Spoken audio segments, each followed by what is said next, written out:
All right, ladies, gentlemen, gamers, welcome back.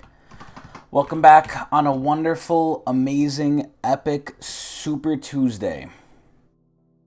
I'm still sad. But, as with every 2 weeks now, although it's been disrupted by the other long-ass break we had, but that's over. So every 2 weeks now, we are back to doing patch notes. Eee! Let me actually put this on Twitter that I'm doing it. Patch notes for League 12.7. Hashtag girl gamer, because that's what I am. Hashtag Twitch. Hashtag Twitch streamer. Hashtag small streamer. And hashtag small streamers connect. Patch notes review. There we go. Okay, anyway. Now that that's done, let's get into it and let's see what they're doing. So already, I know they're doing one thing, and that's they're nerfing Ryze. Because in my group, we have a Ryze main, and he's very upset. He is extremely upset that Ryze is getting nerfed. I personally don't really care, but I will share my opinions about that soon. But anyway, let's read what this is. Worlds patch, worlds patch, worlds patch. We're not up to worlds, what? In case you didn't know, it's the worlds patch. We are not at worlds, what? This is the mid-season patch, maybe. Or finals, or MSI. This means that we're focused on buffing weaker augments, traits, and you... Wait.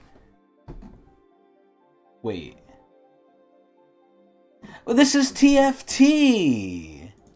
What? What the fuck? Wait, this is TFT. I was so confused. Okay, we might have to go on Google for this one. Okay, hold up. Let's get Google. Whoopsie. Sorry for that little mix-up. Let's get League of Legends out of here by doing this. And then let's get Google on here by doing that. Actually, wait. Let's put League back and let's just close out League. What the fuck? Why is it TFT's patch notes? That's so stupid. Anyway, here we go, the real patch notes. In this round of patch notes, you may notice that some of our changes explicitly mention pro play. This is because MSI, which is what I thought, is right around the corner and set to be played on patch 12.8, so the patch in 2 weeks. So we still have some time before that. But they're probably going to do almost entirely pro play stuff, so probably going to be a really boring, nonsensical patch.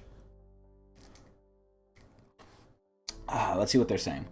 We're aiming to shake up the meta a bit. Whenever someone in power says, oh, I want to shake things up a bit, I think of places like a job, right?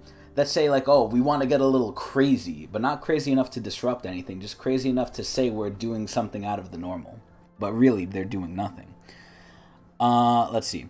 To allow for some more diverse picks in 12.7 and 12.8, but we're introducing some spicier changes in 12.7, because then they could reel them back in 12.8, as is logical.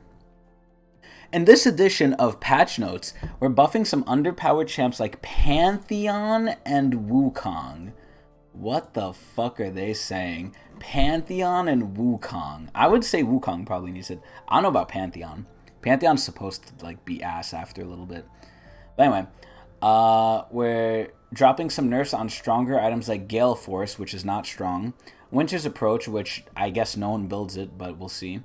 And releasing some of out-of-this-world Arcana skins. Okay. NMSI isn't the only pro happening soon. We can catch TFT's patch notes, aka we're not going to. We're going to throw those right in the trash, because we don't care about them, and no one cares about them. So, the Arcana skins I'll go over afterward. Let's just get into the changes. So, Gangplank. I can tell you why they're doing this. I don't know what they're doing, but I'm pretty sure it's going to be a buff because Gangplank is getting a skin next patch. So, I'm almost positive this is a buff. Gangplank is arguably struggling in all levels of play. This is a lie. He's already got enough gunpowder in his Q and barrels, so we're putting some power into less explosive and more orange part of his kit. What? I mean, the passive is orange, I guess, but they're buffing the passive damage late game by a shit ton. Holy fuck. 225 to 310, that's almost 100 per... That's almost 100 damage of true damage buff. That's big. It's pretty big. I mean, it's not as big because it's late game, but it's still pretty big. And the mana cost of W is going... What? It's going down by 20. I feel like that's insane. I feel like Gangplank's W should be like very... You can't use it whenever you want. It shouldn't be something that like you could spam. It should be something that has a very long cooldown and costs a lot. And you have to really choose when to do it. Because it's basically a get out of jail free card. If you're incentivized to use this too much, it's bad. Now the question is, does he use it too much already? I don't think he does, honestly. I don't think he does. I feel like whenever I fight Gangplank, they're always pussy because they always have the orange, and if they don't have the orange, they're not going to fight you. So I'm not too sure about this. I don't agree with this. I think Gangplank is fine. You know what's ironic too? While I was at work and bored out of my fucking mind wanting to kill myself, I was on TikTok and I saw a clip of Gangplank putting barrels down in the enemy spawn into their fountain, killing them on spawn, and there was nothing they could do. Nothing they could fucking do. So GP is a little crazy. But he makes a really good player for pro play, so that's probably why. Gwendolyn. Gwendolyn kind of sucks ass. I think her late game is still one of the best. But they nerfed her early too hard. They have to buff her early. Gwen is also a really good pro play champion. Gwen's been hanging by a thread after her most recent nerfs, so we're stitching her up with some cooldown buffs. Alright, so like I said, buffing. Needless to say, we don't think these changes will fully address her issues, but we're being extra careful considering her pattern of dominating pro play. Yeah, because she's OP. Late game, hands down, she's OP. I don't really think there's almost anyone who can really beat her one-on-one, except extreme duelists. Like, I'm talking maybe Fiora, and even then, Gwen can outplay them with the Shroud, but I'm talking maybe Fiora, maybe Yi could beat her. Like, it has to be people who are really good at 1v1s. Maybe Jax. Nasus loses to her, I think. Or it depends how stacked he is, but like, she's so fucking crazy late game. She does so much percentage health damage. Excuse me. Like, if she wants you dead, she'll fucking snip your head off, but let's see. So the skip and slash cooldown refund is going up from 50 to 60. This means kind of nothing. This doesn't matter. The cooldown of the ulti is going down. I actually think this is good. I think the cooldown of the ulti should be a lot less for what it does. It essentially is a skill shot, which should already mean it should be like decently low cooldown, but it's not. Granted, if you land anything, which it's not too hard to land, it's a really big payoff, but it is a skill shot at the end of the day, so I think it should be kind of spammable. Because without her ult late game, she really has no way to actively be a threat unless you let her walk on you. Like, what are you going to do? She has the one weenie dash, but she can't really get on you from that unless you let her. So it's like, she needs the ulti to engage. So I think this should be up a little bit more often, which it is. I think this is decent. Jace. I hate Jace. I think he's useless. I think he's ass. I think he should never be played. I think any team that picks him, he has like no effect on the game except making it worse. If you were gonna win, Jace wasn't the reason you won, and if you're gonna lose, Jace isn't gonna help you win. So it's like, I think this champion just sucks. I don't care what they do to him. What are they doing? They're buffing him. I don't know why they like Jace. They love Jace in pro play. I think he's so ass. But I guess he's versatile and I guess a kind of safe laner. But I feel like he provides nothing aside from decent poke and decent all-in. But there's people who do it better. It's just he does both. I don't know. I think Jace is so fucking garbage. But anyway. Health growth 90 to 95. Whatever. That means he's gaining 90, 100, 110, 20, 30. Like 45 health. Wow. Base armor, that means he's getting the same armor because they're changing the armor growth. Okay, so this is nothing. This is nothing. We're lowering his laning power by making him squishier early on. Good. Make it so they don't play him. Kalista. This champion sucks unless you're really good. I mean, I guess in pro play she could work. I don't know her state in pro play because I don't really watch it anymore because I want to end my life because of my position in life. But less on that. I think Kalista needs a buff personally. Kalista hasn't been seen often in pro this season. Yeah, or in regulars. And is generally weak in all levels of play. We're puffing some of her baseline stats until she's going to be overtuned for like a patch or two, then they're going to nerf her. Which should especially help her out in average play. Let's see this shit. Base mana is going up by 50. This doesn't matter. Move speed is going up by 5. That's pretty good. That is pretty good. Attack speed growth going up by 0.5%. That's also pretty good. These are decent. Not great, but decent. Pretty good. The move speed is pretty big, and then the attack speed growth is also pretty big just because it's Kalista, and she really relies on attack speed. Karthus. I don't really know the state Karthus is in right now. I think they nerfed Karthus in all levels of play. They wanted him mid. People kept playing him jungle. They nerfed him jungle. No one plays him. So I don't really know what they're going to do. If they buff him, I don't think he's going to go mid. While the Death Singer remains powerful in bot... Okay. In bot lane, of course. If nothing works anywhere else, bring it to the bot lane. His voice has been faltering in the jungle. We're amping up his clear strength to bring jungle Karthus back from the dead. Damage against monsters. Is that 85 or 65? Let me highlight it. I think that's 85. So 85 to 95%. I mean, that's pretty good. That's honestly pretty good. 10% little buff. I think jungle Karthus could return. I honestly want to see it return too. I think jungle Karthus is nice. Oh, here we go with this fuck. Here we go with this stupid fuck. This is probably the most iconic champion for pro play probably ever. Besides maybe Thresh with Mad Life. But like, I fucking hate this character. If you think I thought Jace was useless, I mean, I put Lee Sin on the same level. Honestly, I'd rather have Lee than Jace. But they're pretty similar just because Lee has a kick that can potentially affect everyone. In my mind, Jace, and Lee shares this too, Jace is just a meat wall that dies and like takes some pressure off the AD. But at least Jace can speed people up. But in the similar vein, Lee Sin can shield people. But god, they're both ass. And Lee Sin needs to get removed. They're probably going to buff him because he's so shitty. We're looking, no pun intended, to bring down Lee Sin's jungle clear speed and early game threat. What? We're targeting his base damage instead of his cooldowns. So base AD is going from 68 to 66. So 2 AD. And then they're nerfing his Q, which is like 3 different nerfs because of how it works. 55 to 50. So they're just shaving off 5 damage. I feel like this doesn't do anything though. I think Lee Sin's basically the same, just a tiny bit worse, but no one should play him. There you go. Lilia. I love Lilia. I think Lilia top is actually sleeper OP, and Lilia jungle's whatever. I feel like now people are really starting to realize how strong like hybrid Lilia is, because she does percentage health anyway. And she's so slippery. It's like she's like Zeri, but for the jungle. Like, now that I've played Zeri, I feel like Lily is kind of the same, where she weaves in and out, just doing constant damage and being annoying. And the best way to do that is by building hybrid tank, which is what Zeri does too. So I think Zeri kind of helped me understand Lilia more, and Lilia is so fucking good if played correctly. She's like oppressively good. But the problem is she's really hard, so I hope they buff her. I don't think they will, but I hope they buff her. We're giving Lilia some more scaling sustain with her AP builds. Yeah, because they don't like the fucking hybrid tank one, probably. And we're also boosting her early jungle clear. These buffs should give her W damage a bit more oomph, or rather, eep!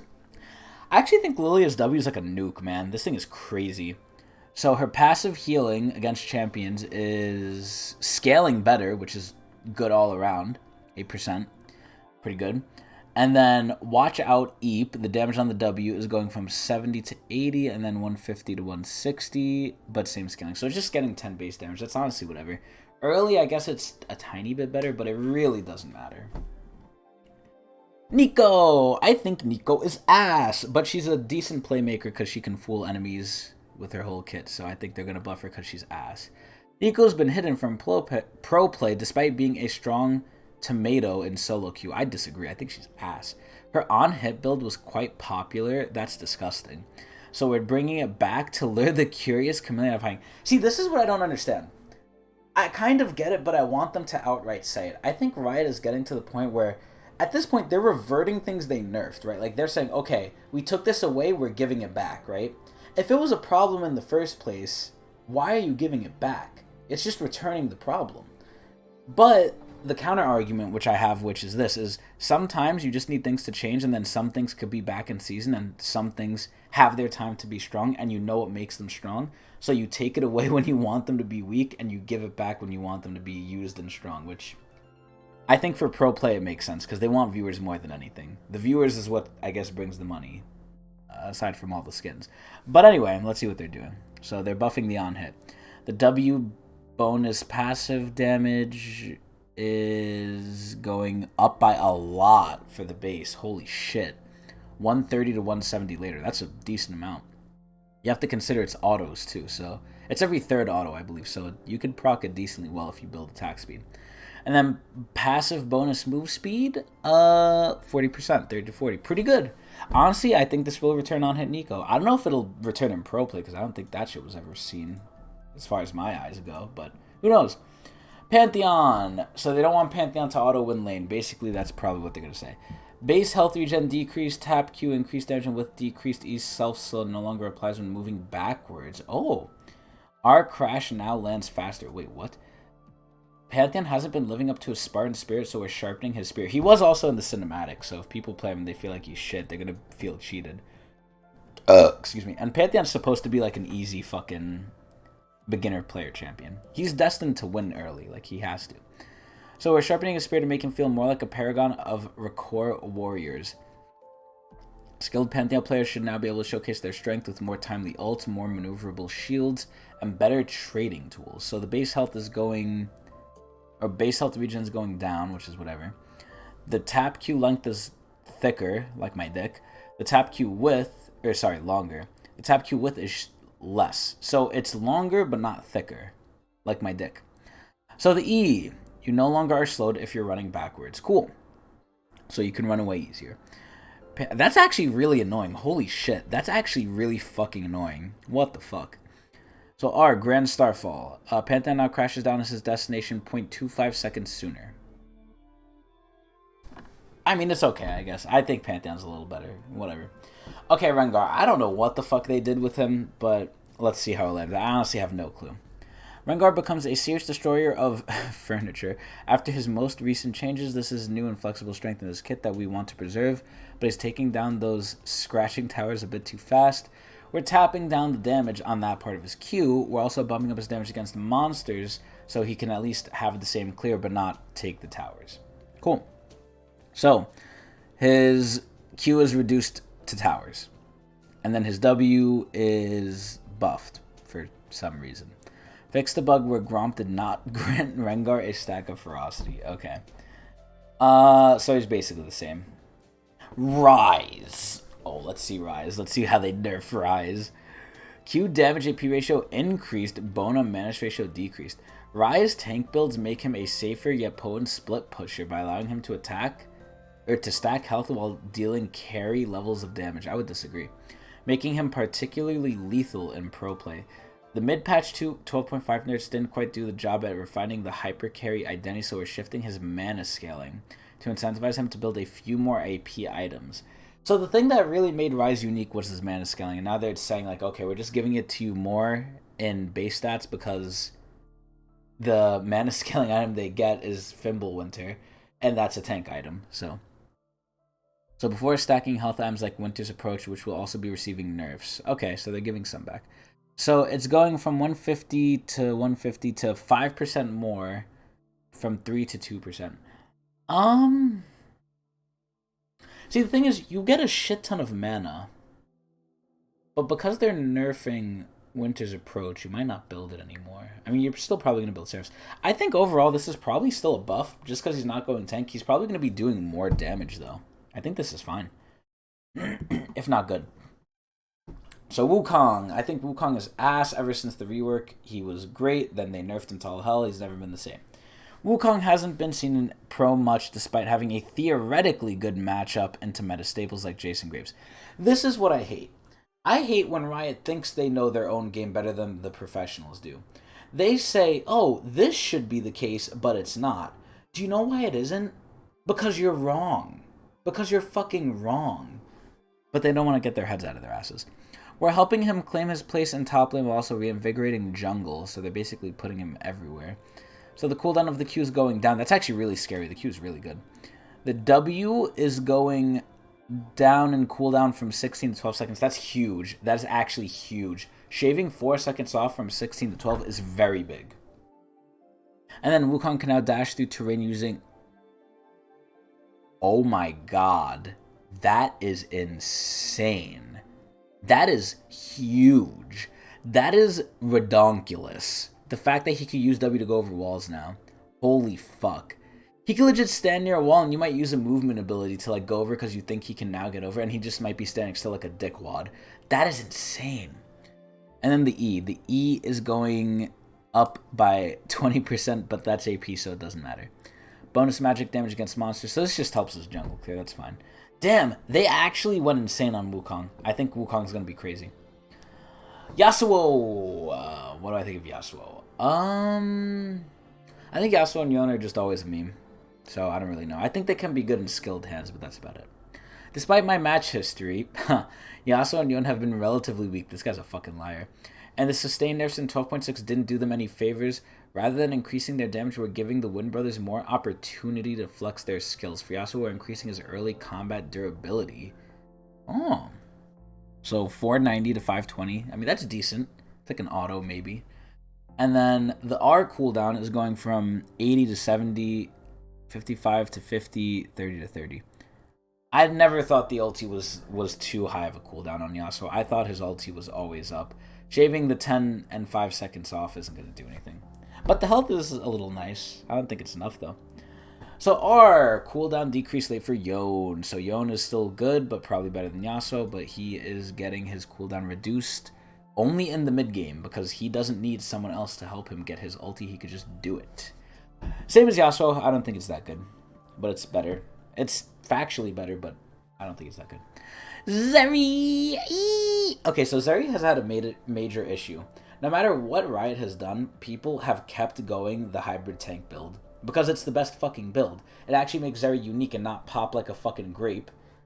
And in my opinion, it's the best build for her. I hated it at first too, but I admit it's the best build because you have an AD that is predicated on the fact that you want to last long in the fights. If you're a crit AD, you're not lasting long in the fights the way she has to play. She has to play not reliant on her teams to set stuff up, because she has to be a constant annoyance. She has to constantly keep poking the enemy, regardless of if her team is there or not. And she doesn't fucking do that if she's crit, because then she'll just die. That's basically all that will happen. She'll just fucking die. So she needs to fucking be able to live, and she can only do that with the tank build. So, let's see what they're doing. I'm not reading the first part because I'm going to see it anyway. Zeri, you've been a little too unfairy. That is so cringe. Despite the nerfs in previous patches, Zeri has been shockingly resilient and continues to dominate pro play. With this round of nerfs, we're aiming to bring her bruiser build more in line, which means they don't want you to play it, and they want you to pick crit build, as well as make her stacks and on-hits more predictable. I don't know what the fuck that means. This should give enemies more time to catch Zeri before she starts zipping circles around them. Yeah, I don't know. So her AD growth is going down. Her attack damage is going down. Well, that's what that means. Base armor is going down. Health growth is going up. Health at max level is up by 115, which is whatever. It's kind of dumb, but whatever. The Q burst fire. Let's see what they're doing here, because this is the main thing of her whole kit, right? So total physical damage. So 30 plus 110 bonus goes down to 15 plus 120% total. So you're incentivized to actually build hard damage, but that can still be done with the hybrid bruiser build, so this isn't an issue. Q burst fire now only applies on-hit effects once per cast. I don't know if that's a nerf or not. Let me actually read this. Now applies on-hit effects only once per cast. But what did it used to do? I don't know. I think this is a buff, hopefully. Zeri can now only gain one stack of R, Lightning Crash, and one instance of E, Spark Surge cooldown reduction per Q. Oh, so maybe Runon's isn't good on her anymore. Which is weird, because that's crit.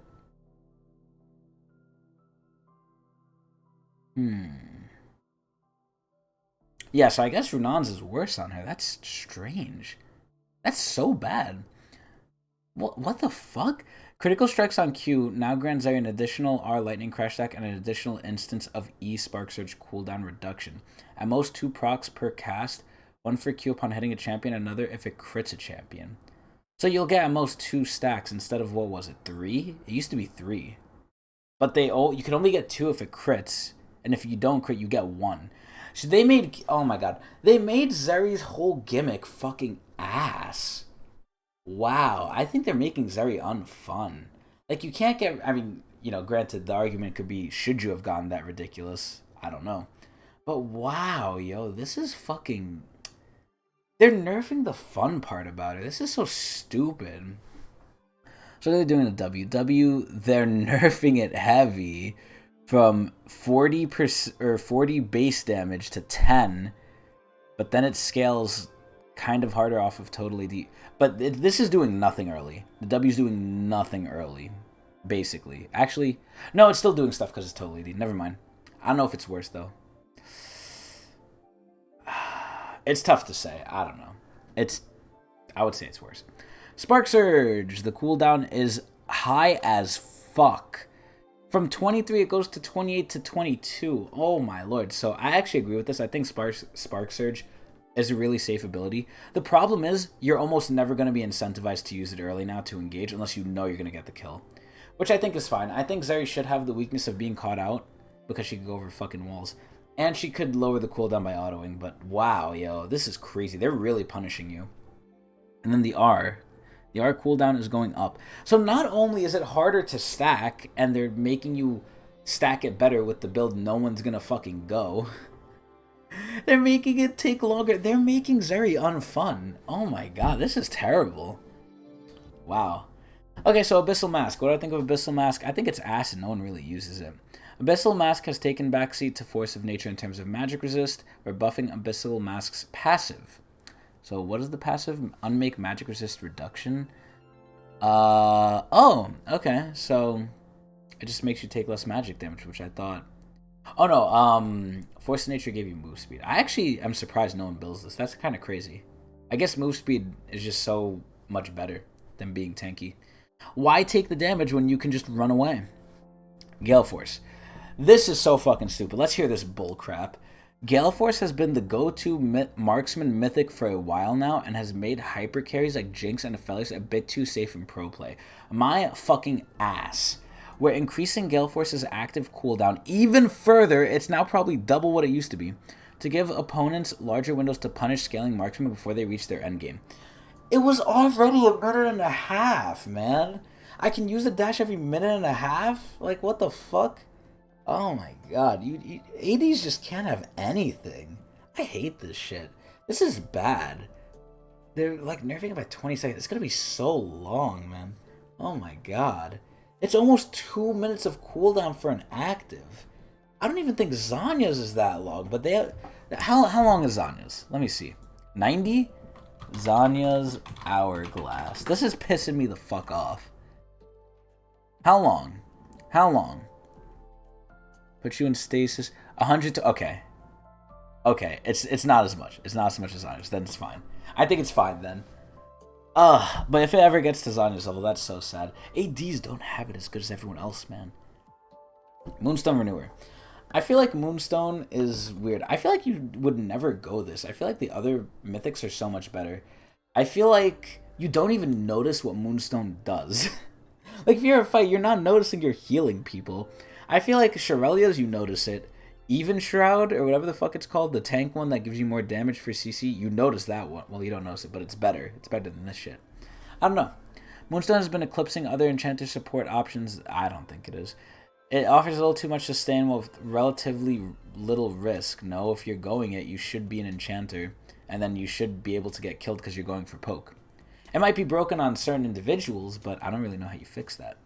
We're tuning down the bonus shields and heals to bring it in line. So instead of 7%, it's 6%. I mean, okay, whatever.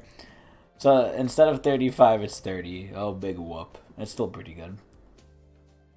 Umbral Glaive. I think this item kind of fell off because no one really cares anymore.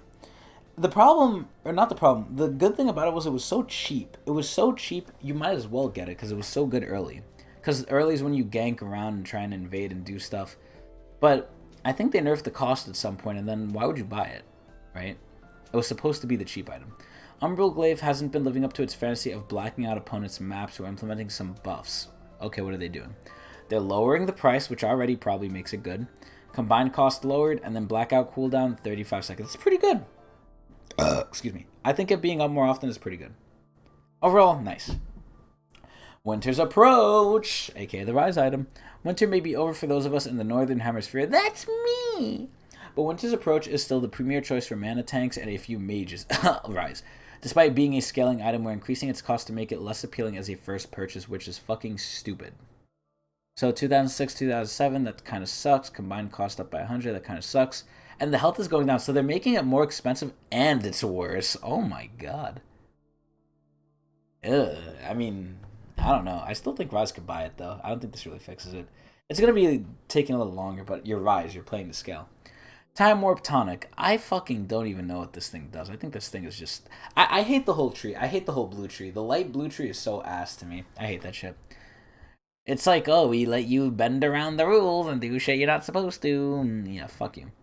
Time Warp Tonic provides its users too much safety versus divers, combined with the generic sustained power of Corrupting Potion. This often means ranged champions that want to play safe. So they basically don't like how it's for pussies. We're diluting the tonic a bit by taking out some of its special safety syrup. So what are they doing? Immediate health and mana restoration 50 to 30, that's fine. Bonus move speed 5 to 4, that's fine. Yeah, I mean, this is whatever. Whatever. Okay, ARM, we don't care. Mythic content overhaul. What the fuck is this? What? Oh, wait, this was already in, wasn't it? Hot on the heel. Oh, no, this is the new one. Okay. Hot on the heels of last patch's Phase 1 launch, we're heading into Phase 2. This patch, we're introducing an infinitely repeatable rewards track for Masterwork chests. Any Masterwork chest you open grants progress on the rewards track, and I have a lot of those, baby. Regardless of whether you bought it, earned it as a reward, or received it as a gift, thank God. In addition, since we've adjusted random Mythic Essence drops from Masterwork chests from 10 to 5, we won't revert last patch's buff to Mythic Essence. It'll remain at a 4.2% drop rate. That's kind of low. Ugh. Okay, and then here's the reward you get. 5 Mythic Essence is guaranteed at every 5 chests. Pretty good. And free skins? Holy shit. Damn. Okay, alright, not bad. We're also introducing 2 adjustments to the Masterwork system relative to our original plan. Oh, let's hear this. Our original model would have led to Masterwork chests granting more Mythic Essence than the new system had been tuned to support, so they're lowering it. They're nerfing it. And we felt it'd be better to do these changes now rather than later, which I think is great. As long as you do it before people get their hands on it, I don't think they'll be as pissed. Masterwork chests no longer have a 10% chance to drop a bonus Masterwork chest in Hextech Key. Damn, that sucks. Okay, 10 Mythic Essence, 5 Mythic Essence, but Hextech chests still drop 10. Wait, what? So Hextech are better? Huh? The above changes mean we no longer need to revert last patch's buff to Mythic Essence drop rates from Masterwork chest 4.2 up from 3.6. Oh, so they're just leaving the drop rate a little higher. I mean, I don't know. We're kind of losing half of what we could have gotten for like slightly less percentage. I would have rathered the old system, honestly. Ugh. Okay, rank 22, split 2 start. Oh, great. This is out, which means I could get another Eternal. Great, which is really the only reason I play rank now. And to flex. To flex on people. And to play flex with others. The exclusive rewards... Okay, so it's Glass. Cool, the Milfy. Piltover Clash. No one cares. Bug fixes. No one cares. And finally, the Archon Skins. So what do I think of the Archon Skins?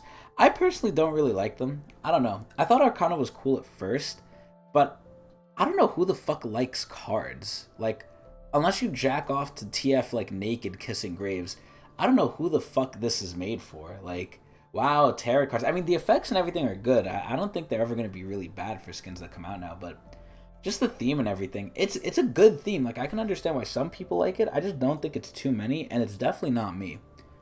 But the skins are definitely very aesthetic and very in a certain tone. So I think they're pretty good. I mean, it's great that we have another Zeri and Archon skin. I think they're decent. Arcane Ryze looks fucking badass. Arcane Hecarim looks cool. Arcane Ari looks cool, but I would have preferred seeing a different skin line. But I think they're all decent. And then we have Chromas as usual.